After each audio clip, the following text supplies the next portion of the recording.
the scent of espresso mingled with leather and old paper, a combination that had become as familiar to me as my own perfume over the past 5 years.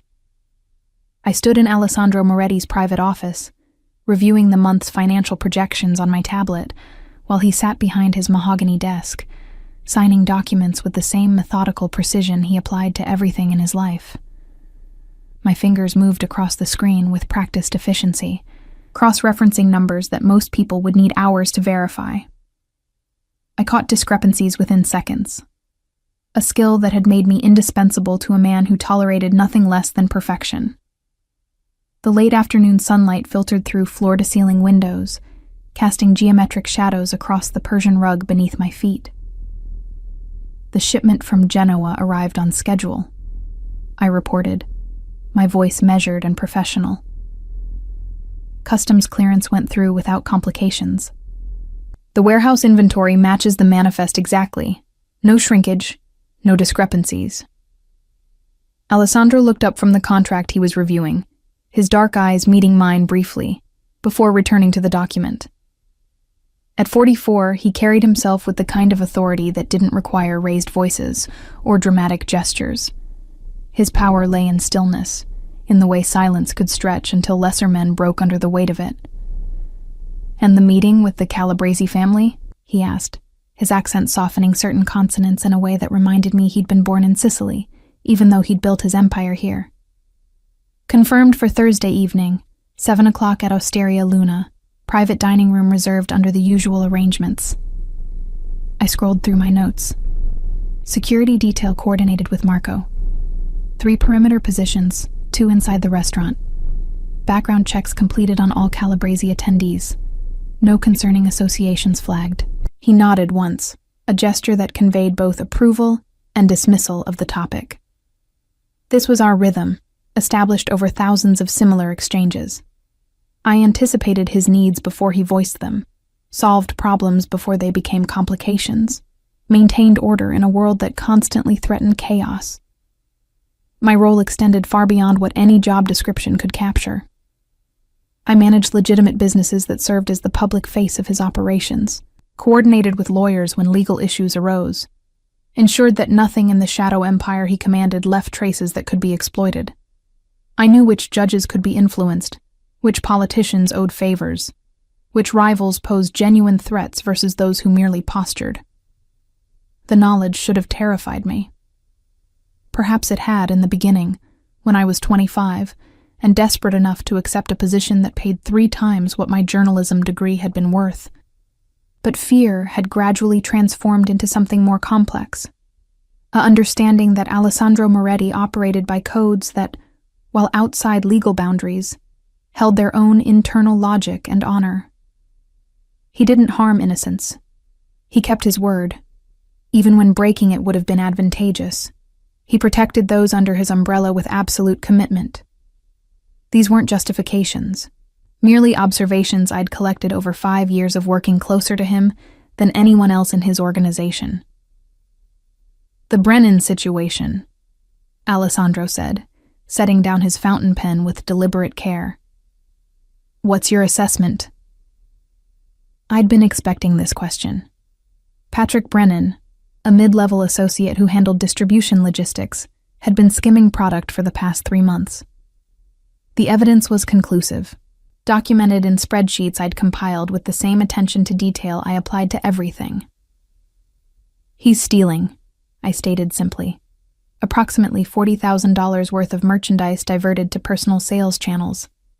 The pattern started 12 weeks ago, escalated gradually. He's been careful, but not careful enough. Alessandro's expression didn't change, but I'd learned to read the subtle tightening around his eyes, the way his fingers stilled on the desk's edge. Anger, but controlled, channeled into calculation rather than explosion. "Recommended action?" he asked. This was the test he posed periodically, gauging whether I understood not just the mechanics of his business, but the philosophy underlying it. A wrong answer would reveal gaps in my comprehension of the delicate balance he maintained between reputation and pragmatism. "Brennan has a wife, 2 young children," I began, organizing my thoughts with the same structure I used for financial reports. No prior incidents in 4 years of employment. The timing coincides with his daughter's diagnosis, medical bills that his insurance doesn't fully cover. I paused, meeting Alessandro's gaze directly. He made a choice that betrayed your trust, which can't be overlooked. But the circumstances suggest desperation, rather than greed or disloyalty to your organization itself. Your recommendation, Alessandro pressed, his tone giving nothing away. Terminate his employment immediately, I said clearly. Make an example that reinforces consequences for theft, but allow him to keep what he's already taken as severance.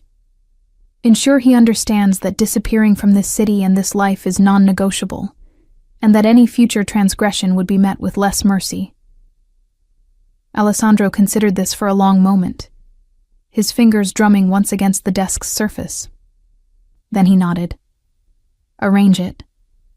Have Marco deliver the message tonight. Relief flickered through me, quickly suppressed. I'd grown too comfortable in these moral gray areas, parsing lesser evils and justifying decisions that existed outside the framework I'd been raised to respect. But I'd also witnessed enough of Alessandro's world to know that my suggested approach was genuinely merciful compared to alternatives other men in his position would have chosen.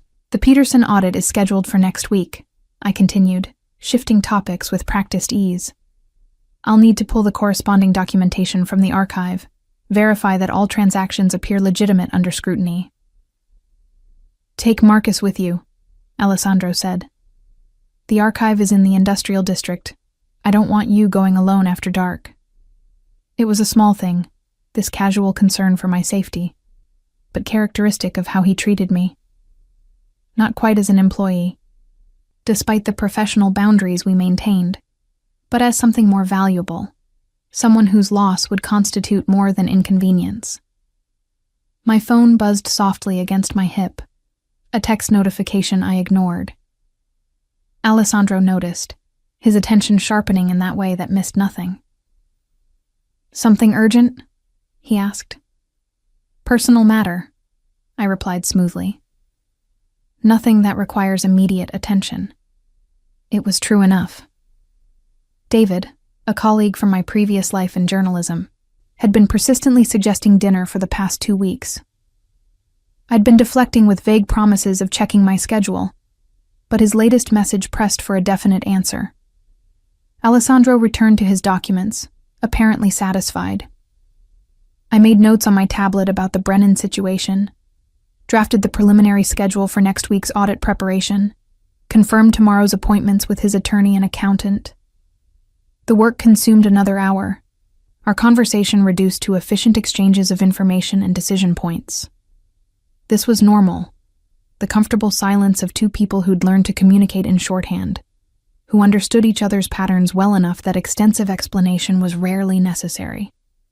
At 6:30, I began gathering my materials, preparing for the transition from office to evening that marked the boundary between my professional existence and whatever personal life I'd managed to maintain in the margins. One more thing, Alessandro said as I reached for my bag. The Santoro wedding next month, I'll need you there. I paused, confused. For security coordination? As my date. The words landed between us with unexpected weight. In 5 years, Alessandro had never asked me to accompany him to social functions beyond strictly business meetings, where my presence served strategic purposes. I don't understand, I said carefully. Appearances matter in these situations, he explained, his tone remaining neutral. Arriving alone suggests vulnerability or lack of status. You're intelligent, educated, capable of navigating complex social dynamics. You'll represent me well.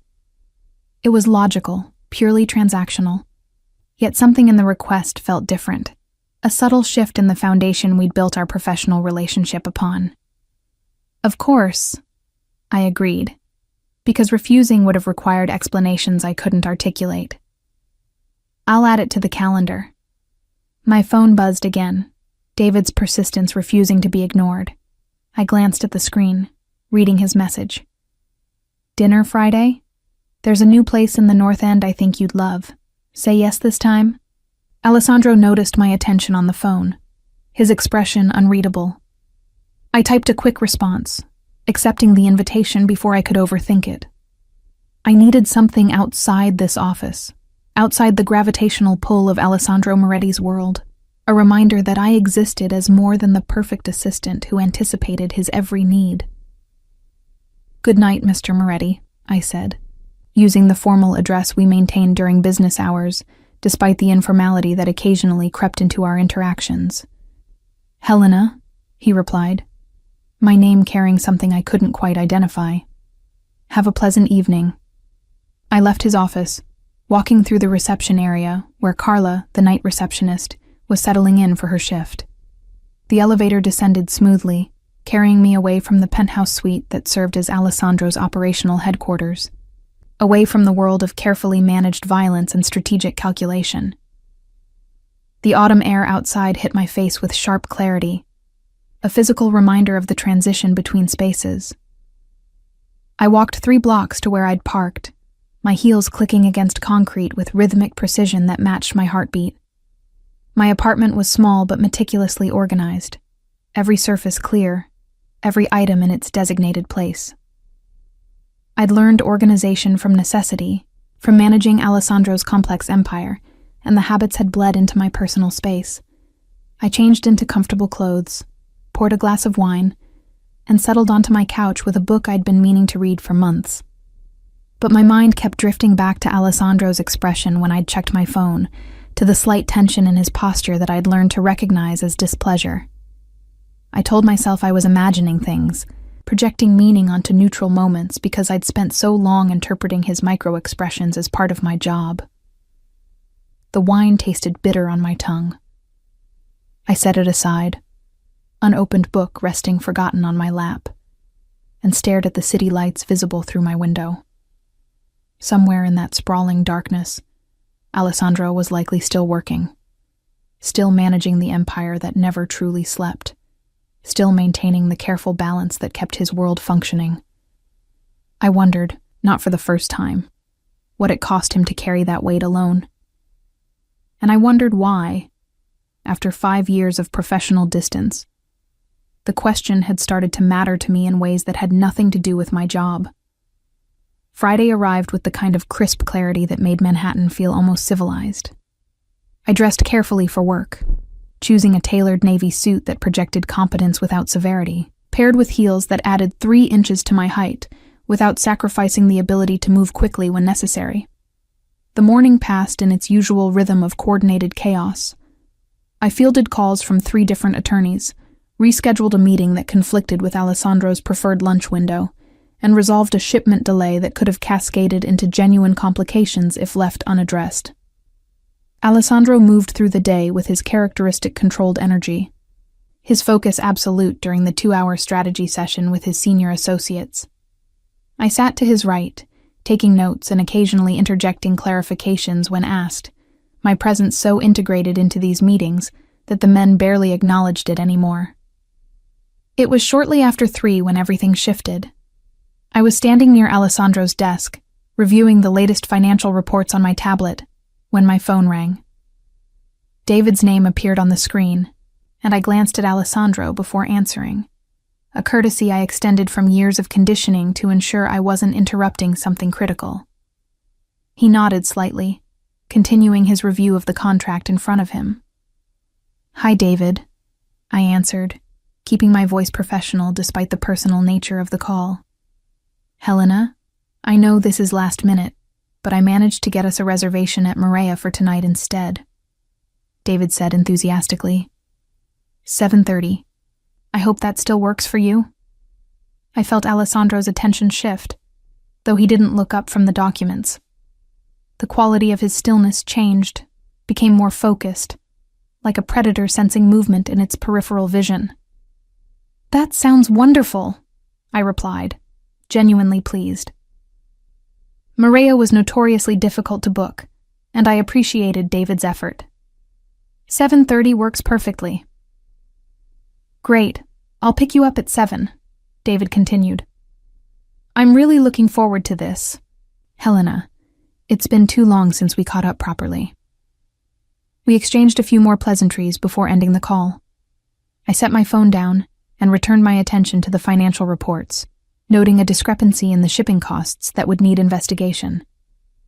"You have plans tonight," Alessandro said quietly. It wasn't a question, but I answered anyway.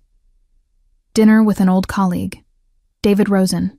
We worked together at the Tribune before I came here." Alessandro's pen stopped moving across the page.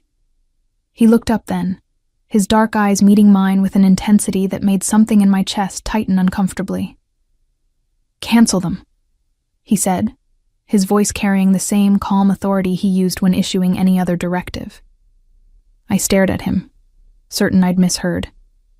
"Excuse me?" "Your plans tonight. Cancel them." He set down his pen with deliberate care. "I need you to accompany me to a meeting that came up unexpectedly. The Marconi situation requires delicate handling, and your presence would be valuable."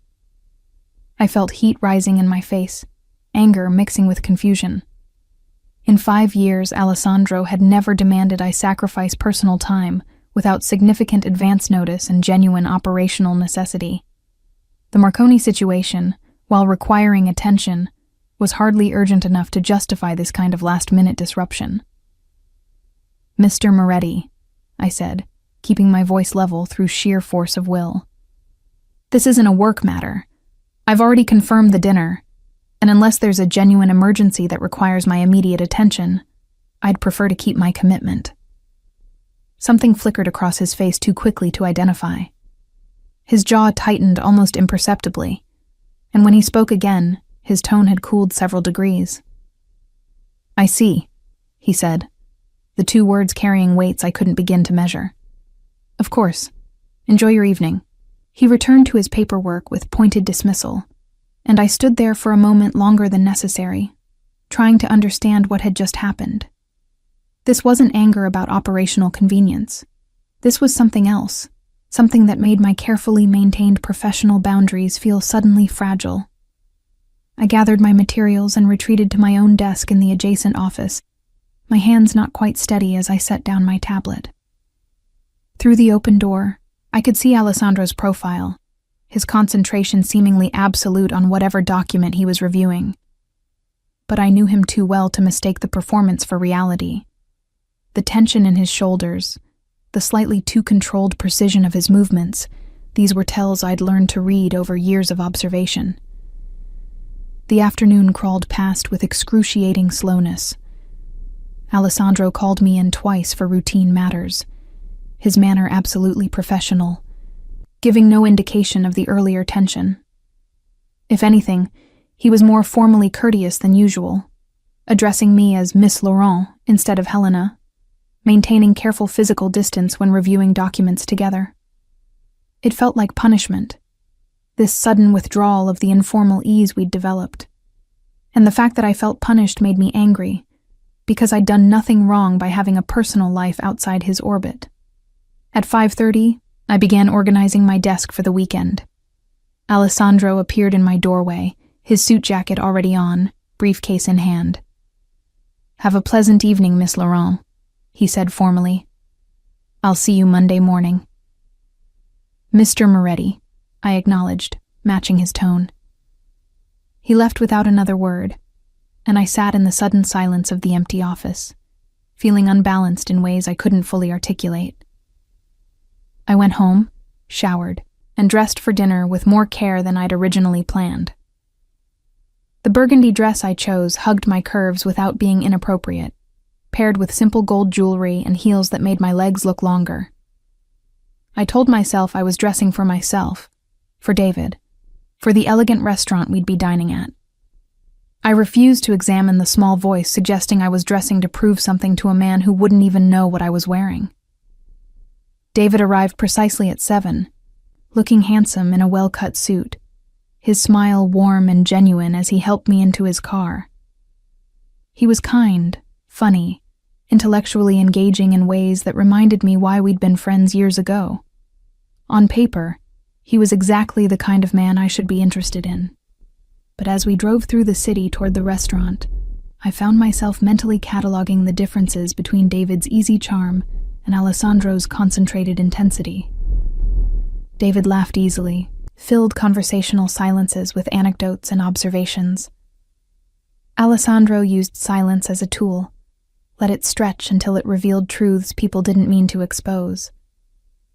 "You seem distracted," David observed gently as we waited for the light to change. "Everything okay?" "Just work," I lied smoothly. "Long week."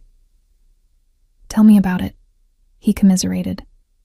"Though I imagine your weeks are considerably more interesting than mine. You still can't tell me exactly what your boss does, can you?" I smiled, deflecting with practiced ease. "Import, export, various business holdings. Very boring, actually." He laughed, not believing me but gracious enough not to press. "Right. And I'm sure all import-export executives need assistants who can read contracts in 4 languages and spot financial irregularities at a glance." The restaurant was everything David had promised elegant without being pretentious, the kind of place where conversations could happen without shouting over ambient noise. We were seated at a corner table with good sightlines, a positioning I noted automatically before catching myself. 5 years of working for Alessandro had trained me to assess rooms for security vulnerabilities, identify exits, note potential threats. I forced myself to relax, to be present for the date I was actually on, rather than the ghost of professional habits. David ordered wine, and we fell into conversation about mutual acquaintances from our journalism days, the directions our careers had taken, the ways the city had changed. He was attentive, asking questions that showed genuine interest in my responses, laughing at my occasional dry observations. It should have been perfect. It was perfect, objectively. But halfway through the main course, my phone buzzed with a text message. I glanced at it reflexively, saw Alessandro's name, and felt my pulse spike inexplicably. The Marconi meeting was postponed. Your evening remains your own, after all. I stared at the words, trying to parse the meaning beneath them. Was this an apology? An acknowledgement that he'd been unreasonable? Or simply a factual update? "Work?" David asked, noticing my attention on the phone. "Just an update on something for Monday," I replied, setting the device aside. Nothing urgent. But the message had broken something, pulled me out of the pleasant fiction that I could separate my professional existence from whatever this dinner represented. I found myself wondering if Alessandro had actually had a meeting scheduled, or if he'd manufactured the conflict as some kind of test I'd failed by refusing to cancel. The thought was paranoid, ridiculous. Alessandro Moretti had an empire to run, genuine crises that demanded his attention. My personal dinner plans were insignificant in the scope of his concerns, except his reaction had suggested otherwise. "Helena," David said gently, pulling me back to the present. "We don't have to do this if your mind is elsewhere." Guilt stabbed through me. He deserved better than divided attention, better than being the supporting character in whatever complicated dynamic existed between Alessandro and me. "I'm sorry," I said sincerely. "You're right. I've been distracted. Let me be fully present for the rest of the evening." And I tried. I engaged with the conversation, laughed at David's stories, shared some of my own carefully edited experiences. We ordered dessert, lingered over coffee, and by the time we left the restaurant, I'd almost convinced myself that the evening had been salvaged. David walked me to my door, and the moment hung between us with obvious possibility. He was attractive, intelligent, interested. Kissing him would have been easy, natural, potentially the start of something that existed entirely separate from Alessandro's gravitational pull. "I had a wonderful time," he said softly. "I'd like to do this again, if you're interested." "I'd like that," I replied, and meant it, even as part of me recognized the lie. He leaned in slowly, giving me time to retreat if I chose. His kiss was gentle, pleasant, utterly lacking in any spark that made me want more. "Good night, Helena," he murmured, pulling back with a smile that suggested he'd felt the same absence of chemistry. "Good night, David." I let myself into my apartment and leaned against the closed door, feeling the weight of the evening settle over me like a physical thing. The date had been perfectly nice. David was a good man. We could probably build something comfortable and stable if we both decided to try, but comfort and stability weren't what made my pulse race when Alessandro's name appeared on my phone screen, weren't what made me hyper-aware of his proximity when we reviewed documents together, weren't what had driven me to dress with extra care this evening, even knowing he wouldn't see the result. I changed into comfortable clothes, poured myself a glass of wine I actually drank this time, and forced myself to confront the truth I'd been avoiding for longer than I wanted to admit. Somewhere in the past 5 years, my professional respect for Alessandro Moretti had transformed into something more dangerous, more complicated. I'd convinced myself it was admiration for his intelligence, appreciation for how he valued my contributions, the satisfaction of being essential to someone who accepted nothing less than excellence. But his reaction to my dinner plans had revealed what I'd been refusing to see. He felt something beyond professional regard as well. And that knowledge changed everything, made the careful boundaries we'd maintained feel like walls built against an inevitable flood. I sat in my quiet apartment, wine glass cradled in my hands, and wondered what would happen when those walls finally broke. Monday morning arrived with unexpected weight. I dressed with my usual care, armor of professionalism carefully assembled, but found myself hesitating before leaving the apartment. The weekend had provided too much time to think, to examine the careful distance I'd maintained from truths I wasn't ready to acknowledge. Alessandro's text Friday night had haunted me through Saturday and Sunday. Not the words themselves, which were innocuous enough, but the timing, the subtext I couldn't quite dismiss as imagination. I arrived at the office 15 minutes early, a habit ingrained from years of ensuring Alessandro's day began smoothly. Carla was just leaving from the night shift, and she offered me her usual tired smile. "He came in yesterday," she mentioned casually. "Sunday afternoon, stayed until almost midnight." I absorbed this information with practiced neutrality, though concern flickered through me. Alessandro worked brutal hours, but Sundays were typically sacrosanct, reserved for family obligations or the rare moments of genuine rest his lifestyle permitted. "Did he mention what was urgent?" I asked, keeping my tone professionally curious. Carla shrugged. "Just said he had things to review. Though between you and me, he seemed more brooding than usual. Didn't even acknowledge Marco when he brought dinner up." I thanked her and moved to my desk, booting up my computer and reviewing the week's schedule. At precisely 8:30, I heard Alessandro's private elevator arrive. His footsteps crossed the reception area, steady and unhurried. "Good morning, Mr. Moretti," I greeted him, rising from my desk as he passed. "Helena," he acknowledged, barely pausing. "My office in 10 minutes. Bring the Marconi files and the updated financial projections." His tone was clipped, purely business. I gathered the requested materials and carried them to his office exactly 10 minutes later, finding him already immersed in paperwork. "The Marconi situation," he said without preamble, not looking up. "Walk me through your assessment of their current leverage position." I launched into the analysis I'd prepared over the weekend, laying out the various factors that affected our negotiating strength. Alessandro listened with absolute focus, occasionally interrupting with sharp questions that tested the depth of my preparation. This was familiar territory, the professional dynamic where we both excelled.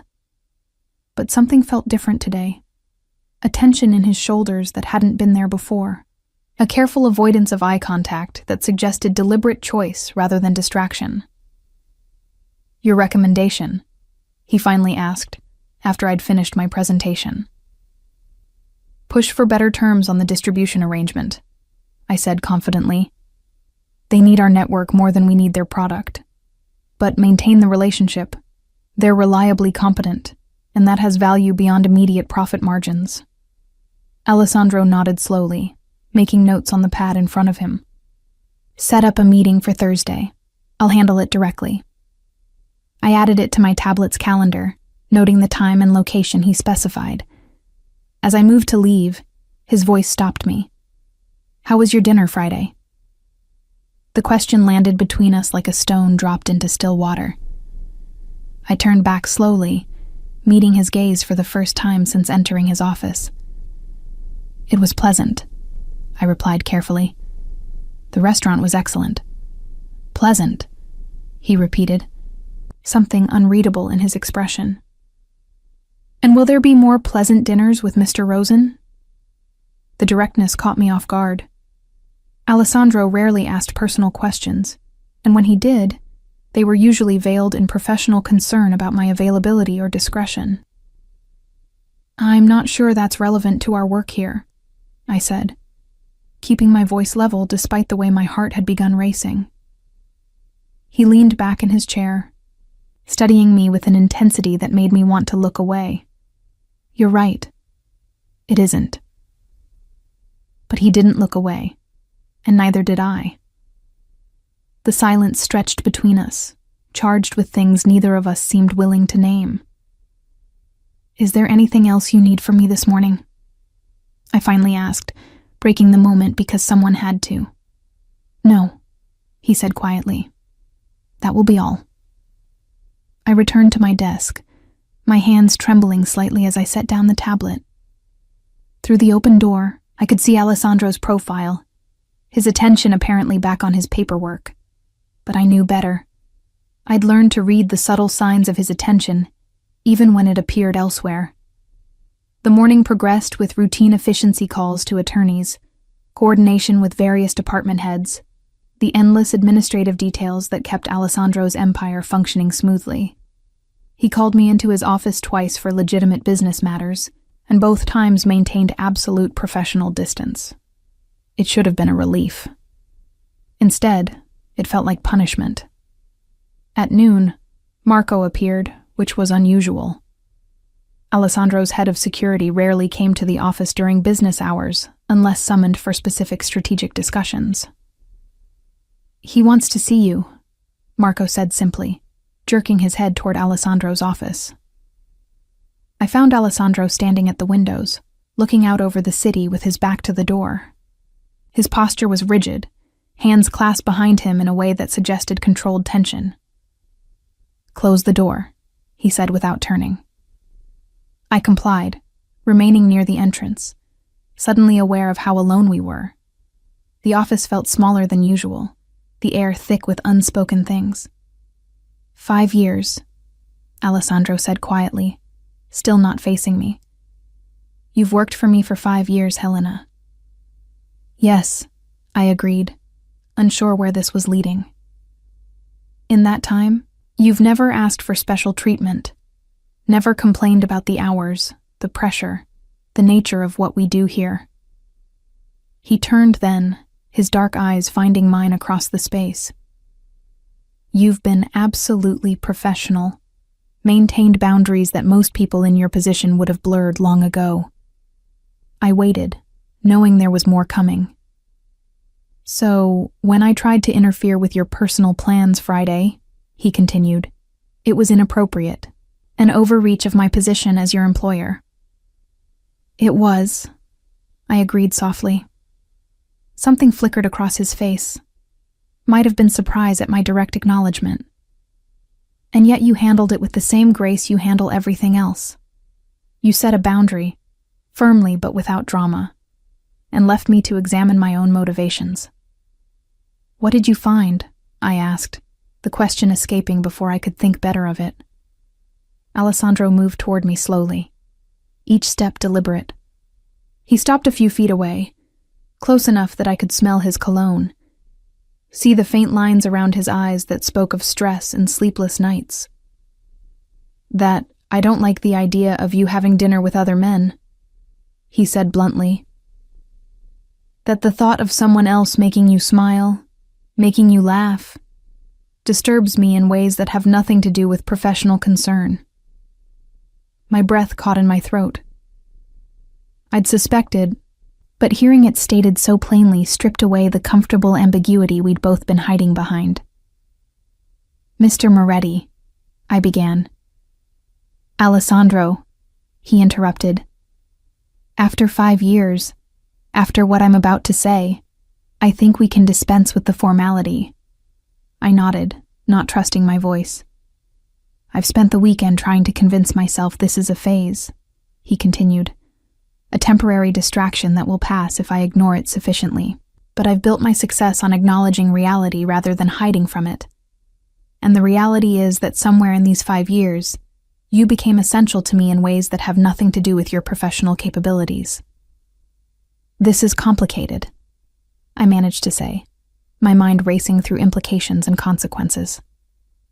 "Everything worthwhile is complicated," Alessandro replied. "But I'm not asking for anything right now, Helena. I'm simply acknowledging what exists between us, what's been building whether we've chosen to recognize it or not." I wanted to deny it, to protect the careful professional distance that had kept everything safely compartmentalized. But I'd never lied to him about important things, and I wasn't going to start now. "I know," I said quietly. "I've known for a while, I think. I just wasn't ready to admit it." Relief flashed across his face, quickly controlled. "And now? Are you ready?" "I don't know what ready looks like," I admitted. "You're my employer.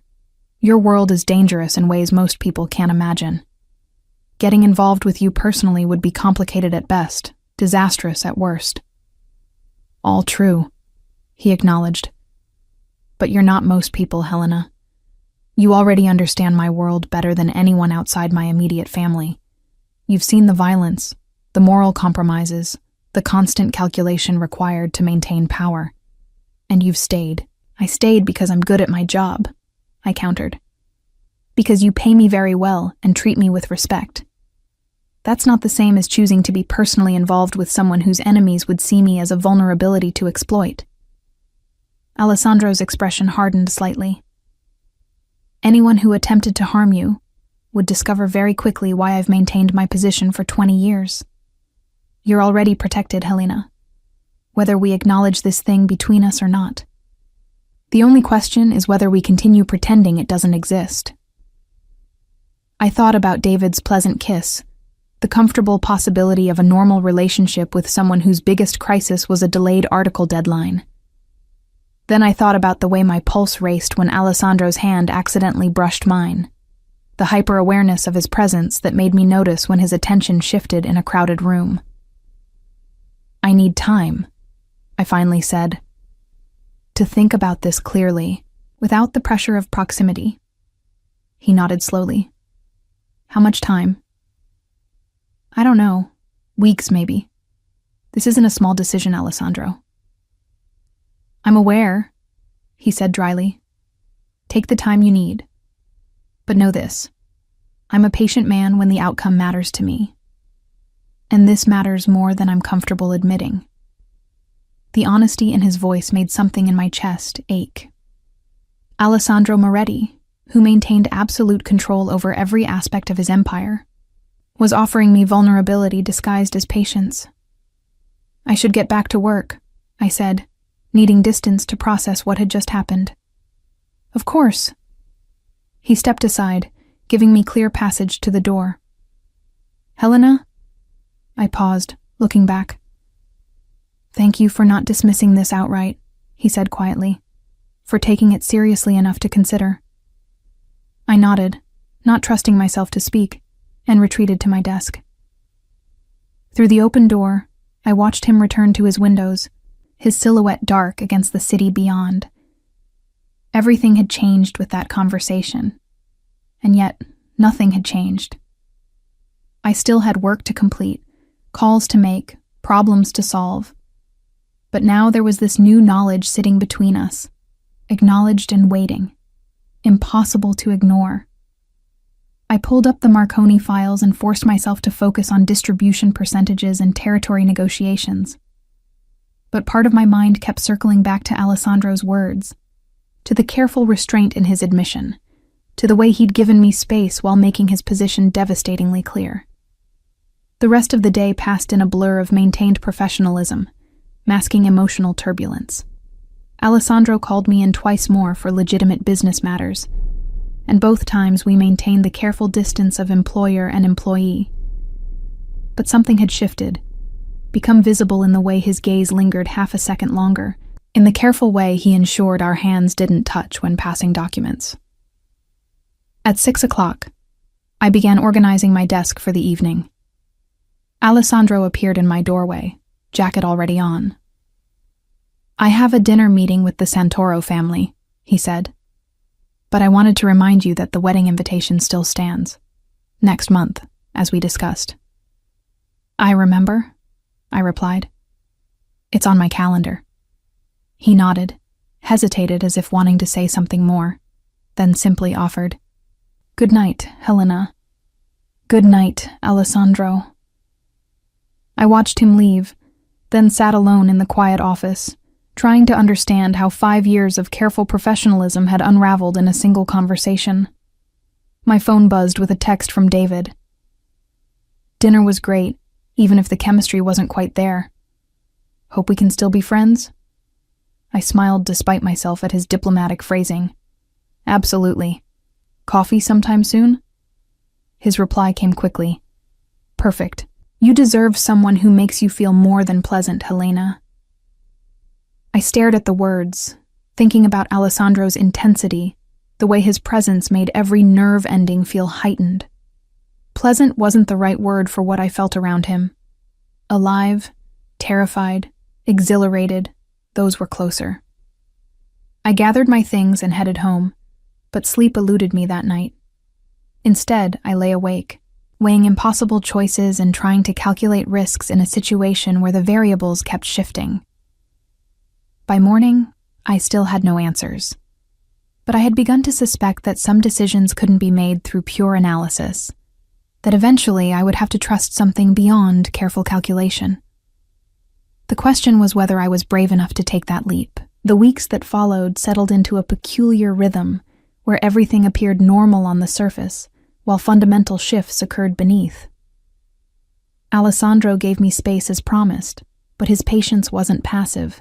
It was active, deliberate, a demonstration through consistent action rather than pressure. He began arriving earlier, ensuring fresh coffee was waiting at my desk in the exact preparation I preferred. Not asking his assistant to arrange it, doing it himself, the small gesture carrying more weight because of who he was. A man whose time was measured in millions, taking 30 seconds each morning to ensure mine started well. He scheduled meetings around my preferences without being asked, remembered which clients made me tense and buffered those interactions with easier assignments afterward. When I mentioned in passing that I'd been meaning to visit a new art exhibit, tickets appeared on my desk the next morning with a simple note. "Thought you might enjoy these." These weren't grand romantic gestures meant to sweep me off my feet. They were quiet demonstrations of attention, proof that he'd been listening to throwaway comments, noticing details I hadn't realized I'd revealed. "You're being very patient," I observed one afternoon, 3 weeks after our conversation in his office. We were reviewing quarterly projections, seated across from each other at his conference table. Alessandro looked up from the spreadsheet, his expression neutral. "I told you I would be. Most men in your position would simply demand what they wanted and expect compliance. Most men in my position surround themselves with people who tell them what they want to hear," he replied. "You've never done that, Helena. It's one of the reasons you're valuable to me." I studied him across the table. This man who commanded absolute authority in every other aspect of his life, but was willing to wait for something he couldn't control. What happens if I decide this isn't something I can pursue? Something flickered in his dark eyes, might have been pain, quickly controlled. "Then we continue as we have been. You're too good at your job for me to lose you over personal feelings that can't be reciprocated." "That's very rational," I said softly. "One of us should be," he replied with a hint of dry humor. since I've discovered rationality becomes difficult where you're concerned." The admission, casual and devastating, made my breath catch. I'd seen Alessandro navigate complex negotiations with absolute composure, face genuine threats with calm calculation. Hearing him confess to losing that control because of me rewrote my understanding of power dynamics between us. The Santoro wedding arrived on a Saturday evening in late October. I'd debated what to wear for longer than I wanted to admit, finally settling on a deep emerald gown that was elegant without being ostentatious. The neckline was modest, the fabric expensive but understated, the overall effect sophisticated rather than seductive. Alessandro arrived at my apartment precisely at 6, and the look in his eyes when I opened the door made every minute of agonized wardrobe deliberation worthwhile. "You look stunning," he said simply, the compliment carrying more weight because he didn't usually offer them. "Thank you," I replied, allowing him to help me with my wrap. "You clean up reasonably well yourself." It was an understatement. Alessandro in a tuxedo was devastating, all sharp lines and controlled power, the formal attire emphasizing rather than softening his inherent authority. The ride to the venue passed in comfortable conversation about neutral topics, the careful distance we'd maintained at work, extending into this personal context. But I was aware of his proximity in ways I hadn't allowed myself to acknowledge before. The subtle scent of his cologne, the way his hand rested near mine on the seat between us. The wedding was exactly what I'd expected. Opulent display of wealth and tradition, families who'd built empires through means they'd never discuss publicly celebrating the union of their children. I recognized several faces from Alessandro's business dealings, nodded politely at people I'd coordinated meetings with but had never met in person. Alessandro's hand settled at the small of my back as we entered, a possessive gesture that didn't go unnoticed. I felt eyes tracking us, calculations being made about what my presence at his side meant. "They're speculating," I murmured as we moved through the crowd. "Let them," Alessandro replied calmly. "You're here with me. That's all the information they need." We were seated at a prominent table, close enough to the family to signal status, but not so close as to suggest intimate connection. Throughout the ceremony, Alessandro remained attentive without being overly familiar, his focus split between the proceedings and my comfort. During the reception, as music filled the ornate ballroom and couples took to the dance floor, he turned to me with a slight smile. "I believe this is traditionally when I ask you to dance." I accepted his offered hand, allowing him to lead me onto the floor. His palm settled at my waist, firm, but not presumptuous, maintaining appropriate distance, even as we moved together in time with the music. "You're a better dancer than I expected," I observed. "My mother insisted on lessons when I was young," he replied. "She believed that power required refinement, that brutality should always be wrapped in civilization." "She sounds formidable." "She was," Alessandro said quietly, something vulnerable passing across his features. "She died when I was 23. Sometimes I wonder what she would think of the choices I've made." It was the first time he'd mentioned his mother beyond passing reference, the first crack in the careful control he maintained over personal revelations. "I think," I said carefully, "that she would see a man who's built something significant, who operates by a code even when it costs him, who values loyalty and protects those under his authority. Those aren't small things, Alessandro." His hand tightened slightly at my waist. "You have a gift for seeing possibilities rather than limitations. I have a gift for accurate assessment," I corrected. "It's why you hired me." The song shifted to something slower, more intimate. Alessandro pulled me incrementally closer, still maintaining propriety, but reducing the careful distance we'd preserved.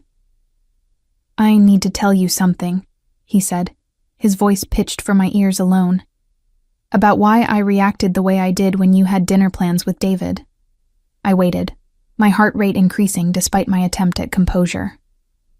"I've spent 20 years building this empire," Alessandro continued. "I've made difficult choices, eliminated threats, done things I'm not proud of but were necessary for survival and success.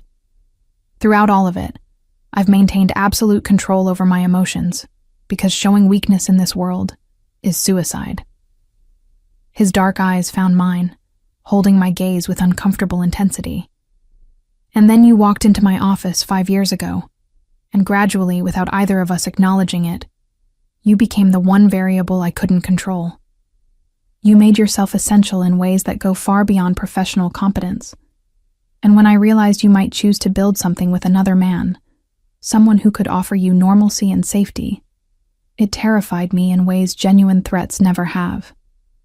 I absorbed this confession, feeling the weight of it settle between us. Alessandro, I'm not asking for an answer tonight, he interrupted gently. I'm simply explaining why patience doesn't come naturally to me where you're concerned, and why I'm willing to practice it anyway. The song ended, but we remained on the dance floor for a heartbeat longer than necessary before he stepped back, offering his arm to escort me back to our table. The rest of the evening passed in a blur of polite conversation and careful observation. I watched Alessandro navigate complex social dynamics with the same strategic precision he applied to business negotiations, noted how people deferred to him with a mixture of respect and fear. But I also noticed the moments when his attention would drift to me, checking without being obvious that I was comfortable, engaged, not overwhelmed by the intensity of his world. At midnight, as the celebration showed no signs of winding down, Alessandro leaned close. I think we've made sufficient appearance. Shall we leave? I nodded gratefully, and he guided me through the crowd with practiced efficiency, accepting congratulations and well wishes with appropriate brevity. The ride back to my apartment passed in contemplative silence. When we arrived, Alessandro helped me out of the car but made no move to follow me to my door. Thank you for accompanying me tonight, he said formally. Your presence was appreciated. I looked at him in the dim light of the street lamp. This complicated man who was offering me something precious disguised as professional courtesy. Alessandro, I said, making a decision that felt both terrifying and inevitable. Would you like to come up for coffee? Something shifted in his expression, hope and caution fighting for dominance. Are you certain? No, I admitted honestly. But I'm tired of making every decision based on certainty. Sometimes you have to act on possibility. A slow smile crossed his features, transforming his face in ways I rarely witnessed. Your own words being used against you. Is that a yes or no? I asked, trying to maintain some semblance of composure despite my racing heart. It's a yes, Alessandro replied quietly. It's always been yes where you're concerned, Helena. We rode the elevator to my floor in charged silence, my hand trembling slightly as I unlocked my door. Alessandro followed me inside, his presence making my modest apartment feel suddenly smaller, more intimate. Coffee? I offered, needing the familiar ritual to ground myself. Please. I moved through the mechanical motions of preparation, hyper-aware of him standing near my bookshelf, examining the titles I'd collected. You have excellent taste, he observed, pulling out a worn copy of The Count of Monte Cristo. I've always had a weakness for stories about patience and strategic revenge, I replied, bringing 2 cups to the small living room. Alessandro settled onto my couch, accepting the coffee with a slight smile. Appropriate, given your current employer. I didn't make the connection when I first took the job, I admitted, sitting beside him. I just needed to pay rent and prove my journalism degree wasn't completely worthless. And now? He asked. 5 years later? What do you need?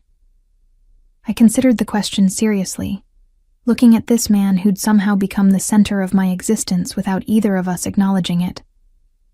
I need to know that this is real, I said finally. That it's not just proximity and intensity creating something that wouldn't exist otherwise. I need to know that you see me as more than an exceptional assistant who happens to be female. Alessandro set down his coffee cup with deliberate care. Helena, I've had multiple exceptional assistants over the years, I've worked alongside brilliant, attractive women in various capacities. None of them kept me awake at night wondering what they were thinking. None of them made me second-guess tactical decisions because I was concerned about their opinion. He shifted slightly closer, his hand moving to rest near mine on the couch cushion between us. None of them made me feel like I'd been punched in the chest when they smiled at another man. He continued quietly. This isn't about competence or convenience. This is about you specifically, the way your mind works, the grace with which you navigate impossible situations, the strength that lets you stand up to me when necessary. This is complicated, I whispered. I know. Your world is dangerous. I know that too. I could be putting everything at risk, my safety, my career, the careful life I've built. Yes, Alessandro agreed. But you could also be choosing something extraordinary, something that doesn't fit conventional parameters but exists nonetheless. I looked at our hands, nearly touching but not quite, the space between them charged with possibility. I'm scared, I admitted. So am I, he replied, the confession stark and honest. Terrified, actually. Of losing you, of not being enough, of my world destroying something precious before I've fully appreciated what I have. And the vulnerability in his voice decided me. I closed the small distance between our hands, lacing my fingers through his. Alessandro's breath caught, his dark eyes meeting mine with an intensity that made every nerve ending feel heightened. I can't promise this will work, I said softly.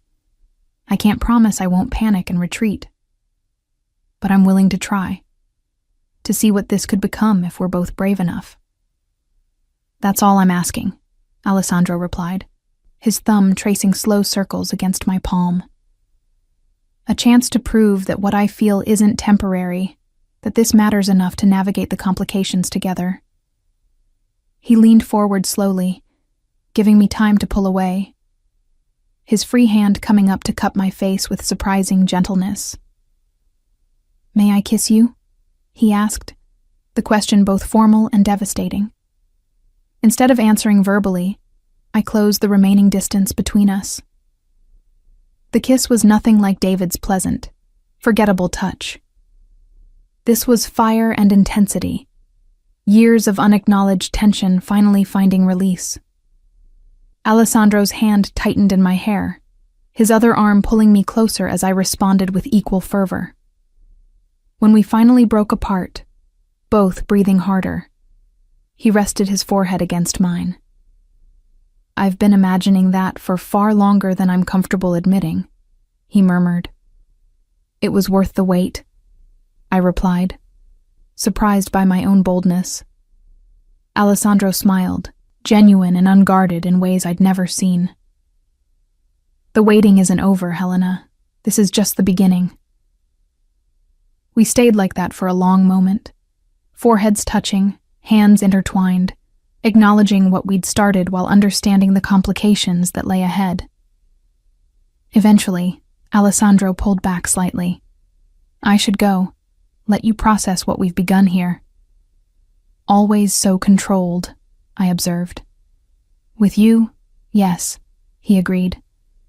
Because rushing this, pushing for more than you're ready to give, would be the fastest way to lose you. And I have no intention of losing you, now that I finally have permission to try. He stood, helping me to my feet, and we walked to the door together. At the threshold, he turned back, his expression serious. Whatever happens from here, whatever we build or don't build, know that you've changed something fundamental in me, Helena. You've made me want things beyond power and empire, made me imagine possibilities I'd convinced myself weren't available to men like me. Alessandro, I began, overwhelmed by the honesty. No response necessary, he interrupted gently. Just something for you to think about as we figure out what this becomes. He kissed my forehead, a gesture tender and protective, then left before I could formulate coherent words. I closed the door and leaned against it, my fingers moving to touch my lips where his had been. Everything had changed tonight. boundaries crossed that couldn't be uncrossed, truths acknowledged that would fundamentally alter our dynamic. Tomorrow I would return to being his assistant, navigating the professional requirements of my position. But underneath that familiar structure, something new was building, something that felt both terrifying and inevitable. I moved to my window, looking out at the city lights, and wondered what Alessandro's view looked like from his penthouse, whether he was standing at his own window thinking similar thoughts. The answer came in a text message moments later. "Good night, Helena. Sleep well knowing you've made me happier tonight than I can remember being in years." I smiled despite myself, typing a response. "Good night, Alessandro. Try not to let this newfound happiness make you soft in your business dealings." His reply was immediate. "Never. That's why I have you, to remind me when sentiment threatens strategic thinking." I set my phone aside and prepared for bed, but sleep came slowly, my mind replaying the evening's revelations and acknowledging that whatever happened next, there was no returning to the careful distance we'd maintained before. We'd crossed a line tonight. Now we would discover whether what waited on the other side was worth the risks we were both taking. The dynamics shifted in ways both subtle and profound. To outside observers, nothing had changed. Alessandro remained the controlled, strategic leader of his empire, and I continued as his exceptionally capable assistant. But between us, in the spaces nobody else could see, something new was building. He began finding reasons to work late when I worked late. His presence in the adjacent office a comfortable accompaniment, rather than pressure. We'd order dinner and review files together, and sometimes the conversation would drift from business to personal, revealing pieces of ourselves we'd carefully protected before. I learned that Alessandro had wanted to be an architect in his youth, before his father's death thrust him into a world where such dreams became impossible luxuries. That he collected first editions of poetry despite his reputation for ruthless pragmatism. That he'd been engaged once, in his 20s, to a woman whose family had considered the match advantageous until they discovered the true nature of his business. He learned that I'd chosen journalism hoping to expose corruption, only to discover that truth was a commodity people valued less than I'd naively believed. That my parents had died in a car accident when I was 22, leaving me with student debt and no safety net. That working for him had initially felt like moral compromise, but had evolved into something more complex as I understood the codes he operated by. "You could have been anything," Alessandro observed one evening, weeks after the Santoro wedding. We were in his office, reviewing contracts while rain streaked the windows. "Why waste your intelligence on a criminal's empire?" "You're not a criminal," I replied automatically, then caught myself. Or rather, you're more than that reductive label. He looked up from the document he was reviewing, something vulnerable in his expression. "Most people can't see beyond the surface." "Most people haven't spent 5 years observing how you operate," I countered. "Yes, you exist outside legal boundaries. Yes, you've done things that would horrify civilians. But you also maintain codes that many supposedly legitimate businessmen ignore. You protect your people, keep your word, refuse to harm innocents." "Those are low bars for morality," Alessandro said dryly. "Perhaps," I acknowledged, "but they're bars that many fail to clear regardless. I'm not justifying what you do, Alessandro. I'm simply saying that understanding complexity doesn't require approval." He studied me for a long moment. "This is why I knew you were different. You see in gradients rather than absolutes. Life taught me that absolutes are luxuries people without hard choices can afford." The rain intensified against the windows, creating a cocoon of sound around us. Alessandro stood and moved to the bar, pouring 2 glasses of wine without asking if I wanted one. "I need to tell you something," he said, handing me a glass. "About the Bratva situation." I straightened, immediately alert. The Russian organization had been making territorial moves that concerned several of Alessandro's business interests. How serious is it? I asked.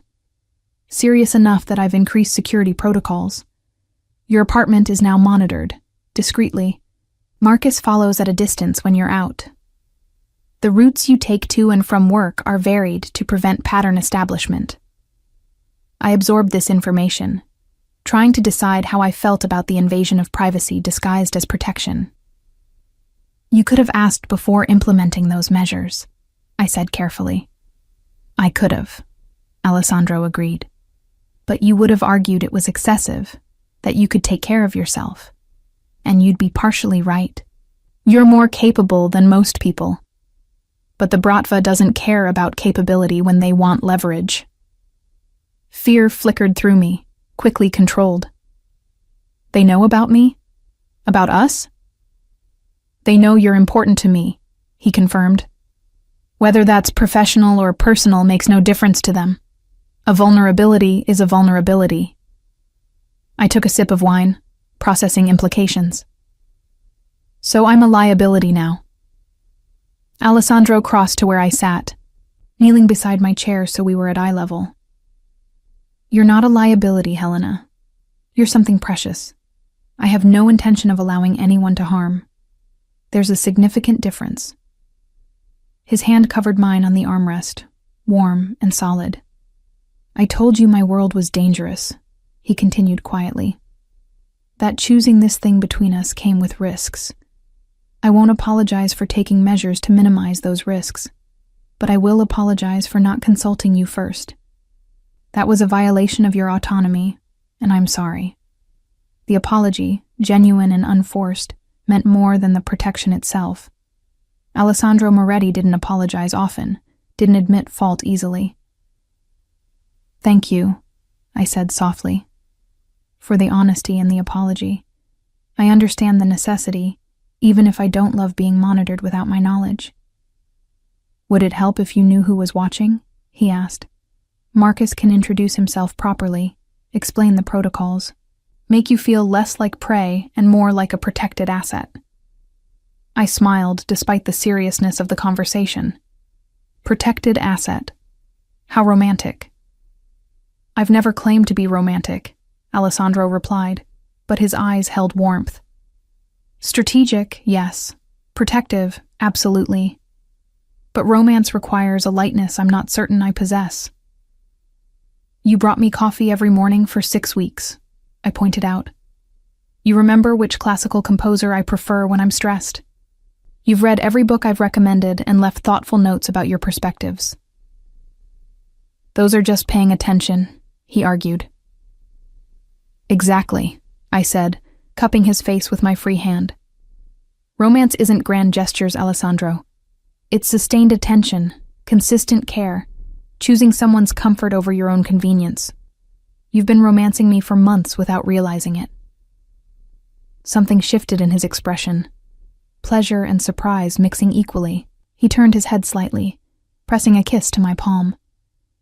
Then I'll continue doing so, he murmured. Unintentionally or otherwise. The moment stretched between us, charged and intimate. Then Alessandro's phone buzzed with the specific tone that indicated urgent business. He sighed, standing and moving to answer it. I watched him shift into command mode, his voice becoming cold and precise as he addressed whatever crisis had emerged. This was my reality now. Romantic moments interrupted by criminal logistics, tenderness existing alongside calculated violence. I'd chosen this with open eyes, and watching Alessandro navigate his empire with absolute authority only reinforced why I'd made that choice. He was brilliant, terrifying, capable of both ruthless pragmatism and unexpected gentleness. The complexity didn't diminish my feelings, it deepened them. When he ended the call, frustration evident in his posture, I stood and moved to him. What's wrong? I asked. Marconi is pushing boundaries again, Alessandro replied, testing whether I'm distracted by other matters. Are you? Distracted? He pulled me close, his arms wrapping around me with possessive certainty. By you? Absolutely. But not in ways that make me weak, Helena. You make me sharper, more focused, because now I have additional reasons to maintain my position. I rested my head against his chest, hearing his heartbeat steady beneath expensive fabric. How do you want to handle Marconi? Directly and definitively, he replied. I'll meet with him tomorrow. Make clear that boundaries exist for reasons. Do you need me there? Yes, he said simply. Your presence reinforces that my organization operates with intelligence and strategy. Plus, you notice things I miss when I'm focused on dominance displays. I pulled back slightly to look at him. You know I'll call you out if you're being unnecessarily aggressive, right? Alessandro smiled, a real expression that transformed his features. I'm counting on it. You're one of the few people who'll tell me when I'm wrong, and I value that more than you know. We stayed like that for a while longer, holding each other while rain continued its percussion against the windows. Eventually, Alessandro reluctantly released me. I should let you go home, he said. It's late, and Marcus is waiting to ensure you arrive safely. Always so protective, I observed. Always. He agreed without apology. He walked me to the elevator, and before the doors closed, pulled me into a kiss that made my toes curl. When we broke apart, both slightly breathless, his eyes held promise. Dinner tomorrow night? He asked. Somewhere quiet where we can talk without business interrupting. I'd like that, I replied. The elevator descended, and I found Marcus waiting in the lobby exactly as Alessandro had indicated. He was a large man with kind eyes, and he nodded respectfully. Miss Laurent, I'll be following at a comfortable distance to ensure you get home safely. You won't notice me most nights, but I wanted to introduce myself properly, as Mr. Moretti suggested. I appreciated the courtesy. Thank you, Marcus. I understand the necessity, even if it takes some adjustment. The drive home passed quickly, and true to his word, Marcus maintained enough distance that I barely noticed his presence. Once inside my apartment, I texted Alessandro. Home safely. Thank you for the protection and the honesty. His response came quickly. Always, Helena. Sleep well. Dream of possibilities. I prepared for bed thinking about those possibilities, about the life we were building in the spaces between legitimate business and criminal empire. It wasn't conventional, would never be simple, but it felt authentic in ways my previous relationships had lacked. The next evening, Alessandro took me to a small Italian restaurant in a quiet neighborhood, the kind of place where the owner greeted him by name and led us to a private corner table. This was my mother's favorite place, he explained, helping me with my chair. She'd bring me here after difficult days, remind me that power without humanity becomes monstrous. She sounds wise, I said softly. She was. Alessandro agreed, something melancholic in his expression. She died before she could see what I built, but I think she would have understood the choices I made, even if she didn't always approve. Throughout dinner, we talked about everything and nothing, comfortable conversations that revealed depths we'd kept carefully hidden. He told me about his father's death, the weight of inherited responsibility thrust upon him at 23. I told him about the journalism career I'd abandoned, the idealism that had gradually eroded against reality's sharp edges. Do you regret it? Alessandro asked. Working for me instead of pursuing what you originally wanted? I considered the question seriously. I regret that the world isn't structured in ways that reward idealism, but I don't regret where I ended up. You've given me challenges, intellectual engagement, and lately something I didn't realize I was missing. What's that? He asked quietly. Partnership, I replied. Someone who sees me fully, strengths and flaws, and values both. Someone who trusts my judgment enough to let me challenge his decisions. Alessandro reached across the table, capturing my hand. You've become essential, Helena. Not just to my business, but to who I am as a person. That terrifies and exhilarates me in equal measure. I know the feeling, I admitted. We finished dinner and walked through the quiet neighborhood, his hand at the small of my back, Marcus following at his discreet distance. It felt normal and surreal simultaneously, this blending of tenderness and calculated protection. "Come home with me," Alessandro said quietly. "Not for anything beyond your comfort level, just to continue this evening somewhere private." I looked at him, this complicated man who'd somehow become the center of my gravity, and nodded. His penthouse was exactly what I'd expected. Minimalist elegance with strategic pops of color, artwork that probably cost more than most people's homes. But it also held unexpected personal touches, photographs of his family, books with worn spines suggesting frequent reading, a collection of architectural models on one shelf. "You kept them," I observed, moving to examine the miniature buildings. "Dreams don't disappear just because circumstances make them impractical," Alessandro replied, joining me. "They adapt, find new expressions." I picked up one model, a sleek modern structure with innovative use of space. "You designed this?" "Years ago, when I still allowed myself to imagine different futures." He took the model gently, setting it back in place. "Now I build empires instead of buildings. Different kind of architecture, I suppose." I turned to face him fully. "You're more than what circumstances forced you to become, Alessandro. You know that, right?" He cupped my face with both hands, his expression intense. "When I'm with you, I remember that. You make me feel like the man I might have been if choices had been different." "You're exactly the man you need to be," I countered. "Strong enough to survive this world, but still capable of gentleness. That's not weakness, Alessandro. It's extraordinary." He kissed me then, slow and deep, and I responded with everything I'd been holding back. His hands moved to my waist, pulling me closer, and I let myself fall into the moment, into him, trusting that he'd catch me. When we finally broke apart, both breathing hard, Alessandro rested his forehead against mine. "Stay with me tonight," he murmured. "Just to sleep, to wake up beside each other. I want to know what that feels like." The vulnerability in his request made my decision easy. "Okay." He showed me to his bedroom, offered me one of his shirts to sleep in, gave me space to prepare while he made a final call to ensure business was handled for the night. When I emerged from the bathroom, wearing his shirt that fell to mid-thigh, Alessandro's expression made me feel more beautiful than any elaborate dress ever had. "You're devastating," he said simply. We climbed into bed, and he pulled me against him, my back to his chest, his arm wrapped around my waist. "Thank you," he murmured against my hair, "for taking a chance on something complicated."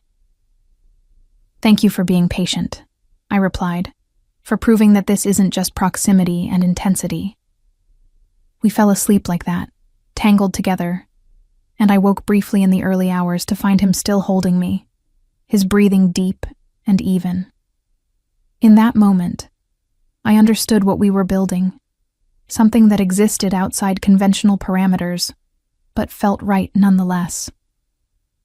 Alessandro Moretti, feared and respected in equal measure, holding me like I was something precious, worth protecting, worth cherishing.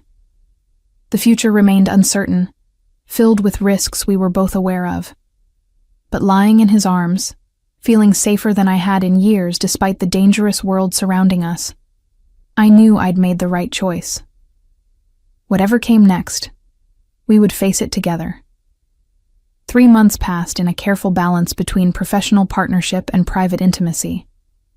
We maintained strict boundaries at work, our interactions model of corporate professionalism, but evenings often found us together, either at his penthouse or my apartment, building something that felt increasingly permanent. Alessandro's patience had transformed into steady presence. He didn't push for more than I offered, didn't demand definitions or timelines. Instead, he simply showed up, consistently, proving through accumulated small actions that his feelings weren't temporary fascination, but genuine commitment. I met his sister, Isabel, over a carefully arranged lunch where she assessed me with sharp intelligence before apparently deciding I was acceptable. "You're good for him," she'd said simply. "He's been alone too long, convinced himself he didn't need anyone beyond professional associations." The Bratva situation had escalated and then resolved through Alessandro's strategic maneuvering, a demonstration of power that involved no actual violence, but made clear that territorial encroachment would be met with devastating consequences. I'd watched him navigate those complex negotiations with admiration, seeing the brilliant mind that had built an empire from inherited chaos. But it was a Tuesday in late January when everything shifted again. I arrived at work to find Alessandro already in his office, which wasn't unusual, but his posture carried tension I'd learned to recognize as significant concern. "What's wrong?" I asked, closing the door behind me. He looked up, and something in his expression made my stomach clench. "We have a problem. Marconi has been making inquiries about you. Detailed inquiries. Your background, your family, your routines." Fear spiked through me, quickly controlled. "How detailed?" "Detailed enough that I'm concerned about his intentions." Alessandro stood, moving to the windows with the restless energy that signaled genuine worry. "He's been testing boundaries for months, pushing to see what he can get away with. This feels like escalation." "What do you think he wants?" I asked, forcing my voice to remain steady. Alessandro turned to face me. "Leverage. If he can't compete with me strategically, he'll look for weaknesses to exploit. You've become visible enough in my organization that targeting you would send a message. I processed this information, trying to think strategically rather than emotionally." "What are my options?" "Limited," Alessandro admitted, frustration evident. "You could disappear temporarily, let me handle Marconi definitively, or you could stay, heavily protected, and we face this together." "Those aren't really options," I observed. "One is running, the other is making me a target." "Yes," he agreed quietly. "Which is why I'm giving you a third choice, Helena. Walk away entirely. Leave this job, this world, me. I have resources to ensure you're protected and comfortable elsewhere, far from anyone who might use you against me." The offer landed like a physical blow. Alessandro was giving me an out, sacrificing what we'd built for my safety. "You'd let me go?" I asked, hardly believing it. "If keeping you means putting you in constant danger, yes." His voice was rough with suppressed emotion. "I told you before that I protect what's mine. Sometimes protection means letting go." I crossed to where he stood, taking his hands in mine. "You're an idiot if you think I'm running now." Hope and fear warred in his expression. "Helena, this isn't theoretical danger. Marconi is unstable, unpredictable. I can't guarantee your safety if you stay." "You can't guarantee it if I leave either," I countered. "Men like Marconi don't forget perceived weaknesses. Running might actually make me more vulnerable, not less." Alessandro pulled me close, his arms wrapping around me with desperate strength. "I can't lose you. The thought of something happening to you because of me."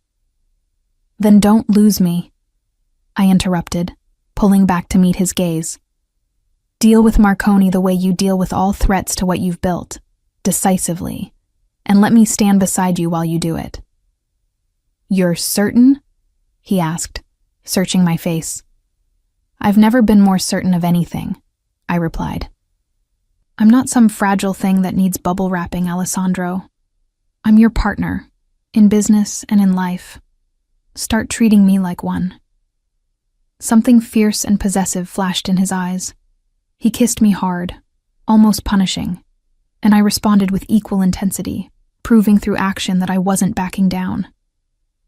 When we broke apart, both breathing heavily, Alessandro's expression had shifted to cold determination. "All right," he said. "We do this together. But you follow security protocols absolutely. No exceptions." "Agreed." Over the following week, Alessandro moved with calculated precision. I watched him consolidate alliances, call in favors, position pieces on a chessboard I could only partially see. He worked 18-hour days, and I matched him hour for hour, my role evolving from assistant to true strategic partner.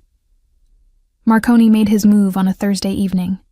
Alessandro and I were leaving a late meeting when 3 cars blocked our route, men emerging with weapons visible but not raised yet.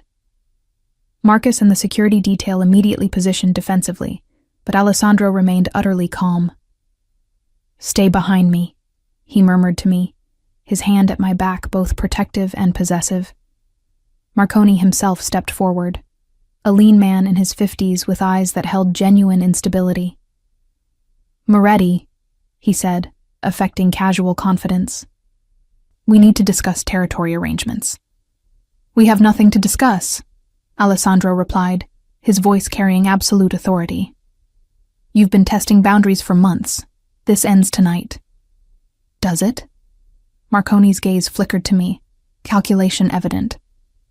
"Perhaps we should discuss this somewhere your lovely assistant won't be caught in crossfire." I felt Alessandro's entire body tense, barely controlled violence radiating from him. "You made a critical error," Alessandro said quietly, the softness of his tone more threatening than any shout. "You assumed Helena was a weakness you could exploit. She's not. She's my strength, my partner, and harming her would unleash consequences you cannot imagine." Marconi laughed, but the sound held nervousness. "Look around you," Alessandro continued, gesturing subtly. I followed his indication and saw what Marconi hadn't yet noticed.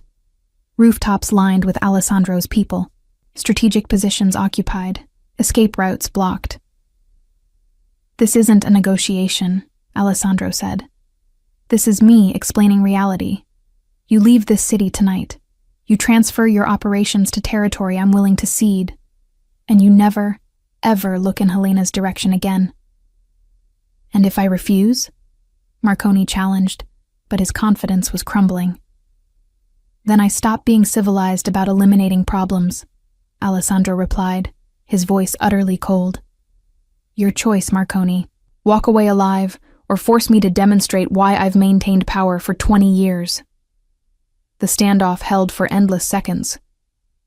Then Marconi's shoulders dropped in defeat. "Fine," he spat. "But this isn't over, Moretti." "Yes," Alessandro said simply. "It is." We watched Marconi retreat, his men following.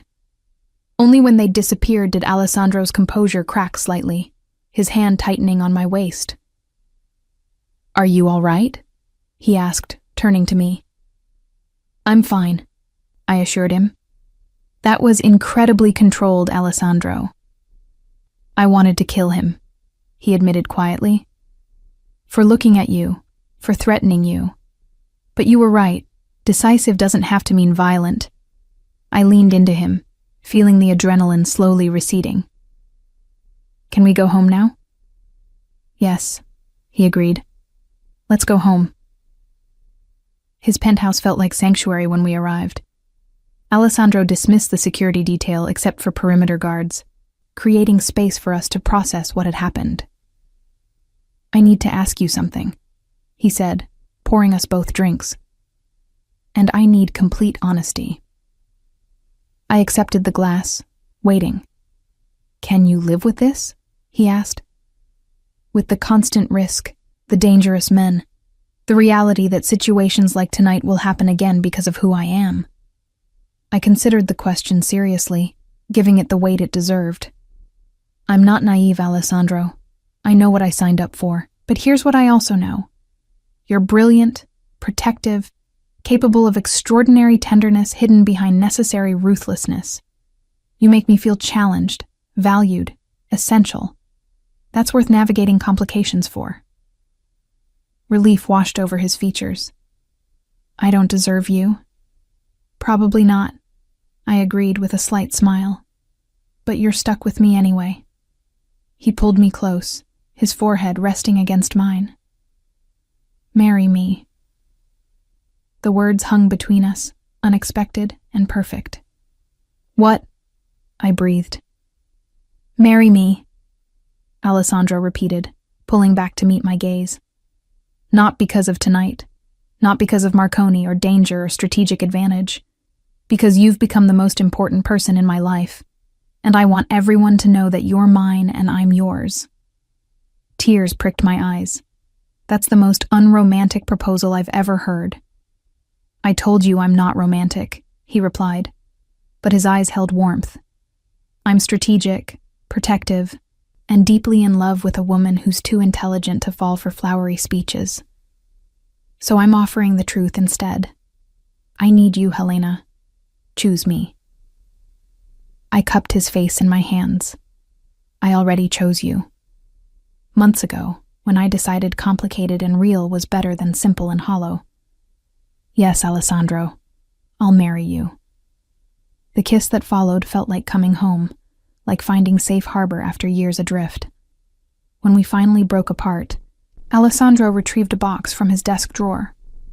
"I've been carrying this for weeks," he admitted, opening it to reveal a stunning emerald ring. Waiting for the right moment, though apparently dramatic standoffs inspire romantic gestures. He slipped the ring onto my finger.